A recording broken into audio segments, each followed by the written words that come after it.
लोग divisibility of rules के बारे में पढ़ने जा रहे हैं। डिविजिबिलिटी ऑफ रूल को हम लोग हिंदी में विभाज्यता के नियम भी बोलते हैं। डिविजिबिलिटी ऑफ रूल्स का प्रयोग हम लोग कहाँ करते हैं? इसका प्रयोग हम लोग वहां करते हैं जहां चेक करना हो कि कोई नंबर किसी नंबर को डिविजिबल कर रहा है कि नहीं कर रहा है, बिना डिवीजन प्रोसेस यूज किए हुए। ठीक है, वहां हम लोग डिविजिबिलिटी ऑफ रूल्स का उपयोग करते हैं। आज हम लोग जानेंगे डिविजिबिलिटी ऑफ इवन नंबर की डिविजिबिलिटी रूल है। ठीक है, सबसे पहले हम लोग जानते हैं डिविजिबिलिटी रूल ऑफ 2, 4, 8, 16 है। 2 की डिविजिबिलिटी क्या कहती है? When the last digit is divisible bye 2, मतलब कोई नंबर 2 से तब डिविजिबल होगा जब उसकी लास्ट डिजिट 2 से डिविजिबल होगी। जैसे 472 की लास्ट डिजिट क्या है? 2 है। ठीक है, और 2 से तो डिविजिबल होगा, तो मतलब 472 भी 2 से डिविजिबल होगा। ठीक है, ऐसे हो गया 36 का लास्ट डिजिट क्या है? 6 है, तो 6 2 से डिविजिबल है। ठीक है, 2 3 से क्या होता है? 6 होता है, तो 6 2 से डिविजिबल है, तो मतलब 36 भी 2 से डिविजिबल होगा। ठीक है, अब तो मतलब कोई नंबर 2 से तब डिविजिबल होगा जब उसकी लास्ट डिजिट 2 से डिविजिबल होगी। अब 4 की डिविजिबिलिटी रूल क्या कहती है? कोई नंबर 4 से तब डिविजिबल होगा जब उसकी लास्ट 2 डिजिट 4 से डिविजिबल होगी, मतलब when the last 2 digit is divisible by 4, मतलब कोई नंबर 4 से तब डिविजिबल होगा जब उसकी लास्ट 2 डिजिट नंबर 4 से डिविजिबल होगी। जैसे एग्जांपल्स में ये 6428 है, इसकी लास्ट डिजिट क्या है? 28 है। 28 और क्या है? 4 से डिविजिबल है। ठीक है, क्योंकि 4 7 से कितना होता है? 28 है। ठीक है, 4 7 से 28, तो मतलब पूरा डिविजिबल है, तो ये भी नंबर जो हो जाएगा वो 4 से डिविजिबल हो जाएगा। अब ऐसे आता है 4300 है। ठीक है, 4300 की लास्ट डिजिट क्या है? 00 है। ठीक है, और 00 तो सारे मतलब 0 जो नंबर होता है वो सब नंबर से डिविजिबल होता है। ठीक है, तो मतलब ये 4 से भी डिविजिबल होगा 0। ठीक है, तो मतलब ये नंबर भी जो हो जाएगा वो 4 से डिविजिबल हो जाएगा। अब ऐसे 8 की डिविजिबिलिटी रूल क्या कहती है? when the 3 last digit is divisible by 8, मतलब कोई नंबर 8 से तब डिविजिबल होगा जब उसकी लास्ट 3 डिजिट नंबर्स 8 से डिविजिबल होगी। जैसे एग्जांपल्स में ये नंबर्स है, तो इसकी लास्ट 3 डिजिट क्या है? 256 है। 256 मतलब ये नंबर तब डिविजिबल होगा जब 256 8 से डिविजिबल हो जाएगा। ठीक है, अब हम लोग पहले चेक कर लेते हैं कि 256 8 से डिविजिबल है कि नहीं है। ठीक, तो 8 3 से क्या होता है? 24 होता है। 24 बचेगा 1, 16, और 8 2 से क्या होता है? 16, तो मतलब पूरा डिविजिबल जा रहा है। ठीक है, तो ये नंबर्स भी जो हो जाएगा वो 8 से डिविजिबल हो जाएगा। अब जैसे ये है, ये नंबर है, तो इसकी लास्ट 3 डिजिट क्या है? 200 है। 200 को 8 से डिवाइड करके देख लेते हैं कि जा रहा है कि नहीं जा रहा है। 8 2 से क्या होता है? 16 होता है। ठीक, बचेगा 4 0। 8 5 से क्या होता है? 40, मतलब पूरा डिविजिबल जा रहा है, तो ये नंबर्स भी जो हो जाएगा वो 8 से डिविजिबल हो जाएगा। ठीक है, अब 16 की डिविजिबिलिटी क्या कहती है? when the 4 last digit is divisible by 16, मतलब कोई नंबर 16 से तब डिविजिबल होगा जब उसकी लास्ट 4 डिजिट 16 से डिविजिबल हो रही होगी। जैसे ये क्वेश्चन है, ये क्वेश्चन है। ठीक है, तो इसकी लास्ट 4 डिजिट क्या है? ये है 6304। ठीक है, तो इसको हम लोग पहले 16 से डिविजिबल करके देख लेंगे कि ये डिवाइड हो रहा है कि नहीं हो रहा है। ठीक है, ठीक, 16 3 से क्या होता है? 48 150।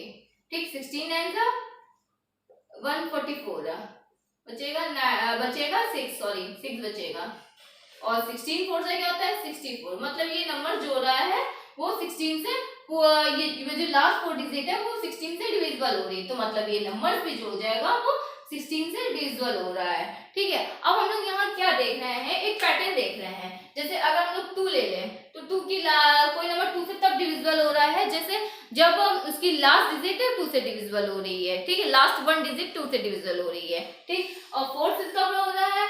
4 की डिविजिबिलिटी क्या कह रही है? कोई नंबर 4 से तब डिविजिबल होगा जब उसकी लास्ट 2 डिजिट नंबर 4 से डिविजिबल हो रही है। ऐसे 8 और 16 के लिए भी चल रहा है। ठीक है, तो मतलब अब हम लोग 4 को हम लोग किस तरीके से लिख सकते हैं? 2 की पावर 2 करके लिख सकते हैं। 8 को किस तरीके से लिखते हैं? 2 की पावर 3 लिख सकते हैं। और ये इसको किस तरीके से लिखे 2 की पावर 4, और ये 2 जो है वो 2 की पावर 1 हो गया। तो मतलब जैसे देख रहे हैं जैसे जैसे पावर्स बढ़ रही हैं, 2 की पावर्स बढ़ती जा रही हैं, वैसे वैसे लास्ट डिजिट भी बढ़ती जा रही हैं, ठीक है। तो अगर हम लोगों को जैसे 2 की पावर 5 की डिविजिबिलिटी रूल बतानी होगी, 2 की पावर 5 का मतलब क्या होता है 32, ठीक, मतलब 32 की हम लोगों को डिविजिबिलिटी बतानी है। तो क्या कर सकते हैं हम लोग, तो इसकी डिविजिबिलिटी रूल तो हम लोग आसानी से बता सकते हैं, मतलब कोई नंबर 32 से तब डिविजिबल होगा जब उसकी लास्ट 5 डिजिट 32 से डिविजिबल हो रही होगी, ठीक है।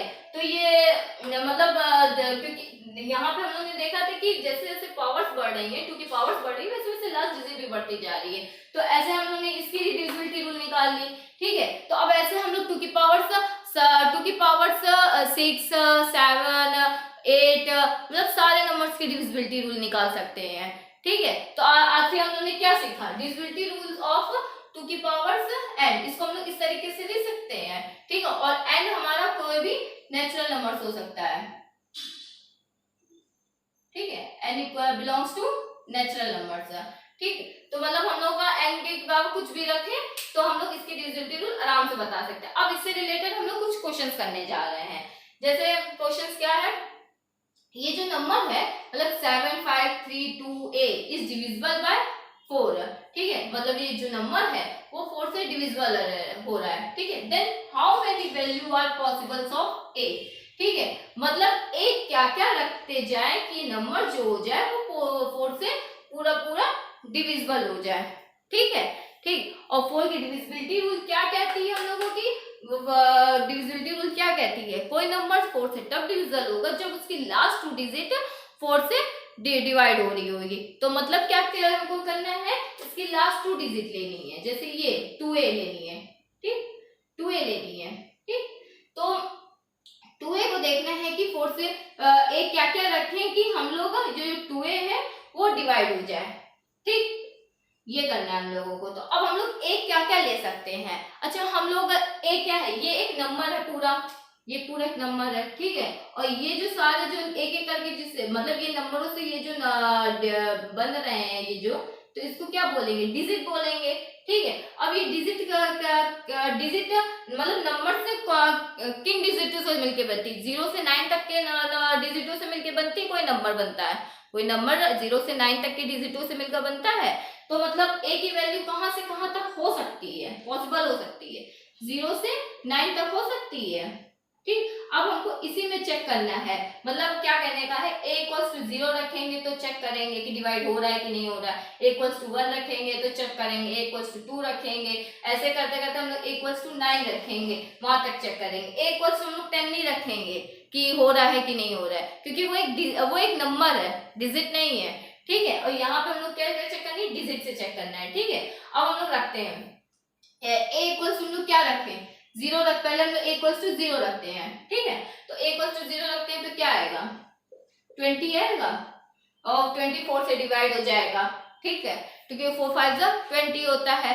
तो मतलब a क्या पॉसिबल हो गया, a इक्वल्स टू 0 होगा। अब a इक्वल्स टू 1 रखते हैं तो 21 आता है, और 21 4 से तो डिविजिबल होगा नहीं, ठीक है। तो मतलब a इक्वल्स टू 1 नहीं होगा। a इक्वल्स टू 2 रखते हैं, ठीक है, 22 आता है, वो भी 4 से डिविजिबल नहीं है, ठीक है। a इक्वल्स टू 3 रखते हैं, वो भी 4 से डिविजिबल नहीं है। 23 आता है, वो भी 4 से डिविजिबल नहीं है। a इक्वल्स टू 4 रखते हैं, ठीक है, a इक्वल्स टू हम लोग 4 रखते हैं, ठीक है। तो 4 6 से कितना होता है 24 होता है, ठीक है। तो ये 24 तो पूरा डिविजिबल हो जाएगा। तो एक 0 पॉसिबल हुई है, एक 6 वैल्यू पॉसिबल, मतलब एक 0 है, एक हमारे एक 0 है, फिर दूसरा क्या आया है 6 आया है। अब और देखते हैं और चेक करते हैं। a इक्वल्स टू हम लोगों ने क्या रखा था 6 रखा था।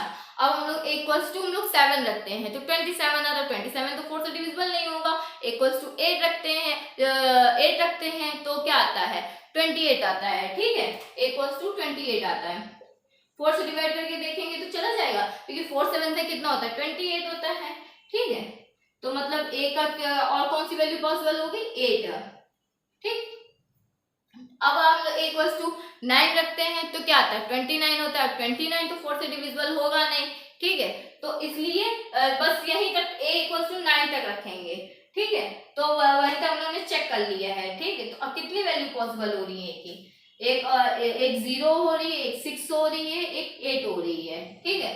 अगर हम लोग ये वैल्यू यहाँ रखते जाएं, ठीक है, तो ये नंबर भी पूरा पूरा डिविजिबल होता जाए, क्योंकि अभी हम लोगों ने डिविजिबिलिटी रूल में यही पढ़ा है कि कोई नंबर 4 से तब डिविजिबल होगा जब उसकी लास्ट 2 डिजिट 4 से डिविजिबल हो रही होगी, ठीक है। तो कितनी वैल्यू पॉसिबल, हम लोग इसमें क्या पूछा गया था, इस क्वेश्चन है how many value are possible of a, मतलब कितनी वैल्यू पॉसिबल्स हैं। तो 0 भी पॉसिबल्स है, 6 भी पॉसिबल्स है और 8 भी पॉसिबल्स है। तो कितनी वैल्यू पॉसिबल्स है, 3 वैल्यूज पॉसिबल्स है, ठीक। अब नेक्स्ट क्वेश्चन क्या है, नेक्स्ट क्वेश्चन क्या है, जैसे ये नंबर्स मतलब 2 6 5 4 4 इज डिविजिबल बाय 8, मतलब ये नंबर जो है वो 8 से डिविजिबल है। Then how many value are possibles of a, ठीक है, मतलब ए क्या क्या रखें कि ये जो नंबर है ए क्या क्या रखें कि ये जो नंबर है वो 8 से डिवाइड हो जाए, ठीक है, ठीक है। अब हम लोगों ने 8 की डिविजिबिलिटी रूल क्या पढ़ी है, कोई नंबर 8 से तब डिवाइड होगा जब उसकी लास्ट 3 डिजिट नंबर से 8 से डिवाइड हो रही होगी, ठीक है। तो मतलब लास्ट 3 डिजिट नंबर क्या है, ये है 4A4, ठीक, 4A4 है। अभी हमने क्या बताया था, ए हम लोग कहां से कहां तक ले सकते हैं, 0 से 9 तक, क्योंकि ए क्या है, एक डिजिट है, ठीक है। और कोई नंबर से कितनी डिजिटों से मिलकर बनता है, 0 से 9 तक की डिजिटों से मिलकर बनता है, ठीक है। तो मतलब ये क्या है, 0 से 9 तक के क्या रखना है, तो हम लोग एक एक वैल्यू रखते जाएंगे। जैसे a = 0 रखते हैं, ठीक है, तो क्या आता है, a = 0 रखते हैं, तो 8 5 से क्या होता है, 8 5 से क्या होगा, 40 होता है। तो ये तो पूरा कट बचेगा 4 है, और 4 तो 8 से डिविजिबल नहीं होगा, तो मतलब क्या हो जाएगा, ये तो पॉसिबल नहीं है, 0 तो पॉसिबल नहीं है। अब a = 1 रखते हैं, ठीक है, 41 414, तो क्या आएगा, 40 से डिवाइड होगा 14 बचेगा, और 8 भी 14 भी 8 से डिविजिबल नहीं है, तो मतलब 1 भी पॉसिबल नहीं है। ऐसे 2 रखते हैं, ठीक है, 2 रख के देखते हैं, तो यहाँ क्या बचेगा, 8 5 40 होता है, बचेगा 2, ठीक है, 8 3 24, मतलब a = अगर हम लोग 2 रखते हैं तो ये नंबर जो हो जाएगा वो डिवाइड हो जाएगा 8 से, ठीक है, ठीक है। अब हम लोग क्या करना है, a = हम लोग 3 रखते हैं, तो क्या आएगा, यहाँ पे a = 3 रखते हैं, ठीक, तो ये क्या नंबर बचेगा, यहाँ पे भी तो 3 बचेगा, और 34 8 से डिवाइड नहीं होगा, तो मतलब a = 3 भी पॉसिबल नहीं है। a = ऐसे 4 रखते हैं यहाँ पे, तो यहाँ पे भी 4 बचेगा, तब भी पॉसिबल्स नहीं है, ठीक है। अब a = हम लोग 5 रखते हैं यहाँ पे, ठीक है, तो यहाँ बचेगा 5, ठीक, तब भी पॉसिबल नहीं है क्योंकि 54 8 से डिविजिबल नहीं होएगा, ठीक। अब a = 6 रखते हैं, ठीक है, रख के देखते हैं, तो क्या आएगा, 64 आएगा, ठीक है, और 8 64 आएगा, तो 8 8 से क्या होता है, 64 होता है, तो मतलब ये पूरा डिवाइड हो जाएगा। तो a की और कौन सी वैल्यू पॉसिबल हो गई, 6, ठीक है। अब a = 7 रखते हैं, यहाँ 7 रख दें, तो यहाँ 74 बचेगा, तब भी नहीं है, 74 8 से डिविजिबल नहीं है, तो ये नंबर भी नहीं डिविजिबल होएगा 8 से, ठीक है। अब हम लोग क्या करना है, अब a = 8 रखते हैं, तो क्या आता है, तो ये तो 8 6 से क्या होता है, 48 होता है, ठीक है, पूरा कर बचेगा 4, तो मतलब ये नंबर भी डिविजिबल नहीं होगा। अब a = 49 रखते हैं, 9 रखते हैं, सॉरी, a = 9 रखते हैं, तो क्या आएगा, 8 6 48 बचेगा 1, और 14 तो 8 से डिविजिबल नहीं है, ठीक है। तो मतलब तो फिर a = 9 तक रख लिया उन्होंने वैल्यू, तो कितनी वैल्यू पॉसिबल हो रही है, 2 और 6, मतलब 2 और 6, अगर हम लोग यहाँ पे 2 रख दें तो ये नंबर जो हो जाएगा वो भी 8 से डिविजिबल हो जाएगा। अगर हम लोग 6 रख दें तो ये नंबर जो हो जाएगा वो भी डिविजिबल हो जाएगा। तो कितनी वैल्यू पॉसिबल हो रही है, 2 वैल्यू पॉसिबल हो रही है। तो आज अभी हम लोग ने ये सीखा है। अब अभी हम लोग ने क्या सीखा है, ठीक है, 2 की पावर्स n की डिविजिबिलिटी के बारे में, ठीक। उन नंबर्स की डिविजिबिलिटी रूल देखने जा रहे हैं जो 2 की पावर n फॉर्म में नहीं होते हैं, जैसे 6 है, ये 2 की पावर n फॉर्म में नहीं है, ऐसे 10 हो गया, ऐसे और कौन से नंबर्स हो सकते हैं, 12 हो गया, 14 हो गया, 18 हो गया, 22 हो गया, ये सब नंबर्स, ये सब इवन नंबर्स की डिविजिबिलिटी रूल देखने जा रहे हैं। ठीक है, अब हम लोग सबसे पहले देखते हैं डिविजिबिलिटी रूल ऑफ 6। ठीक है, when a number is divisible by 3 and 2 then that number is also divisible by 6। मतलब कोई नंबर 6 से तब डिविजिबल होगा जब वो नंबर से 3 और 2 दोनों से डिविजिबल हो रहा होगा।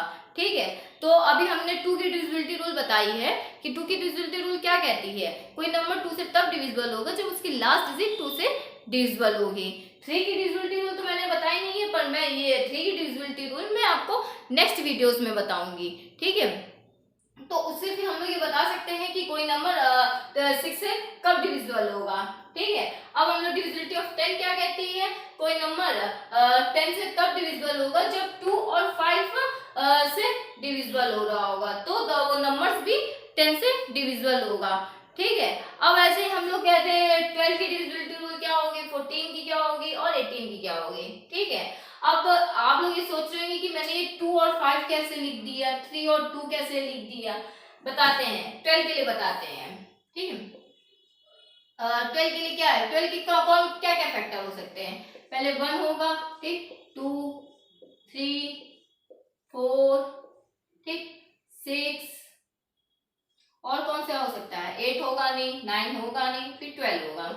ठीक है, तो अब ये नंबर्स आ रहे हैं। ठीक, अब हम लोग देखते हैं कि इन दो नंबर मतलब दो ऐसे दो नंबर्स हम लोग को चूज करने हैं जिनको मल्टीप्लाई करने पे 12 आ जाए और उनके बीच कोई भी कॉमन फैक्टर ना हो, उन दो नंबर्स के बीच में कोई भी कॉमन फैक्टर ना हो। ठीक है, जैसे अब हम लोग क्या करते हैं, जैसे कि 3 और 2 ले लेते हैं, अगर पेयर है तो क्या आता है मल्टीप्लाई करने पे 6 आएगा, तो मतलब पॉसिबल नहीं है। ठीक, हम लोगों को लेना है 12। ठीक है, जैसे अभी हम लोगों ने यहाँ पे 10 लिया था, तो इन दोनों को मल्टीप्लाई करने पे क्या आ रहा था, 2 × 5 को 10 आ रहा था, इन दोनों के कॉमन फैक्टर क्या है, 1 ही तो है, और कोई नंबर तो आ नहीं रहा है। ठीक है, तो मतलब तब वही नंबर लेने, वैसे ही नंबर लेने। ठीक है, तो अगर हम लोग यहाँ पे 2 और 4 ले लें तो इसको मल्टीप्लाई करने पे क्या आता है, 8 आता है, पर इनका कॉमन फैक्टर क्या है, कॉमन फैक्टर एक 1 होगा और एक 2 होगा। अब ऐसे हम लोग 2 और 6 ले रहे तो यहाँ तो 12 आ रहे हैं, ये कंडीशन तो फॉलो हो रही है, पर इनके कॉमन फैक्टर क्या क्या आ रहे हैं, 1 आ रहा है और 2 आ रहा है, सॉरी 2 आ रहा है। ठीक है, तो इसलिए ये नंबर, और हमने क्या कहा है, मल्टीप्लाई करने पे वो नंबर आ जाए और कॉमन फैक्टर 1 आ जाए। ठीक है, तो हम लोग ऐसा क्या ले, ठीक है, 2 और 3 और 6 भी नहीं ले सकते, पर हाँ 3 और 4 ले सकते हैं। 3 और 4 को मल्टीप्लाई करने पे क्या आता है, 12 आता है, और कॉमन फैक्टर क्या आएगा इसका, 1 आएगा। ठीक है, कॉमन फैक्टर के बीच का क्या आएगा, 1 आएगा, क्योंकि इसका फैक्टर 1 और 3 होता है और 4 का फैक्टर क्या होता है, 1 2 4 होता है, तो इसके बीच का कॉमन फैक्टर 1 आएगा। ऐसे ही हम लोग 14 के लिए कर सकते हैं। ठीक है, 14 के लिए कर सकते हैं, 18 के लिए कर सकते हैं, जैसे 18 ले लेते हैं, 1 हो गया, 2 हो गया, 3 हो गया, 9 हो गया, ठीक, सॉरी 6 भी तो है, 6 हो गया, 9 हो गया, और ठीक है ये नंबर्स लेने हैं। ठीक, तो इनके बीच का कॉमन, अब हम लोग कौन सा नंबर ले सकते हैं, पहले तो देख लेते हैं मल्टीप्लाई करने पर, 3 6 6 3 से कितना 18 होता है। ठीक है, तो ये तो कंडीशन फॉलो हो रही है, पर इनके बीच में कॉमन क्या आ रहा है, एक 1 के अलावा 3 भी तो आ रहा है कॉमन, तो मतलब ये नंबर नहीं ले सकते हैं। तो अब हम लोग क्या लेंगे, 2 और 9 लेंगे, 2 9 को मल्टीप्लाई करने पे 18 आएगा और उनके कॉमन फैक्टर भी आएगा 1। ठीक, 1 आएगा, तो हम लोग इसकी डिविजिबिलिटी रूल क्या होगी, तो मतलब अब हमने क्या सीखा, 18 की डिविजिबिलिटी रूल क्या होगी, 18 कोई नंबर 18 से तब डिविजिबल हो रहा होगा जब वो 2 और 9 दोनों से डिविजिबल हो रहा होगा। ठीक है, ऐसे ही अभी हमने आपको कौन सी डिविजिबिलिटी रूल बताई थी, 12 की। 12 के कोई नंबर 12 से तब डिविजिबल हो रहा होगा जब वो 3 और 4 दोनों से नंबर से डिविजिबल हो रहा होगा। ठीक है, तो आज हम लोगों ने क्या सीखा, आज हम लोगों ने इवन नंबर की डिविजिबिलिटी के बारे में सीखा। अब हम लोग नेक्स्ट वीडियोस में और नंबर्स की डिविजिबिलिटी के बारे में सीखेंगे।